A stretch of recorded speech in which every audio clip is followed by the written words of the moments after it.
Hello everyone, my name is Christian de Los Santos. I'm a fitness instructor, and this is something that the Lord has done for me very recently.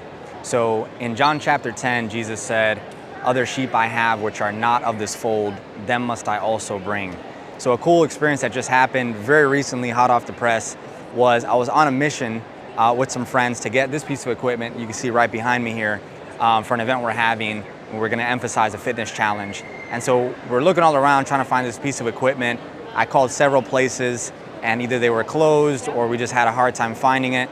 Finally found this one piece of equipment and we go and look at it, talk to this gentleman, and as we're having this conversation, I actually step out and a friend of mine, I come back in and they're having a spiritual conversation that was started by the guy that is selling the equipment, talking about how just the powers that be and how there's spiritual forces at work using these things. And what was amazing was the spiritual conversation started and this guy's studying a bunch on his own about different powers and things of prophecy. My friend mentions about Daniel and he starts going through the vision of Daniel 2. And this guy knows the vision. He knows he knows the dream in Daniel chapter 2. And what's amazing is after this conversation, we actually couldn't buy the piece of equipment that day. We had to come back the next day.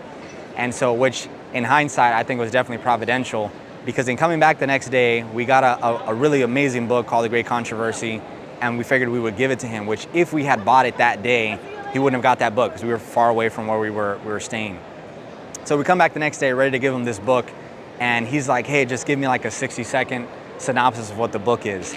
And so we engage in this conversation about the great controversy, about the war between good and evil and how there's powers at play. And this man has already been studying a bunch on his own.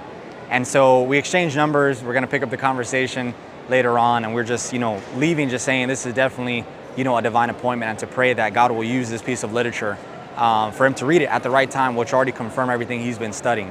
And so it's just a cool experience how, just from a human perspective, it's like, what are the odds, but it just shows how the Holy Spirit is working, and he's got his people everywhere, and God is just crazy about saving his kids and just working through the Holy Spirit, different things. And it was just cool to be an instrument of God just at the right time in the right place, and to be used by God in that method. And so only in the kingdom of heaven will tell the results of the seeds we plant and being used by the Holy Spirit.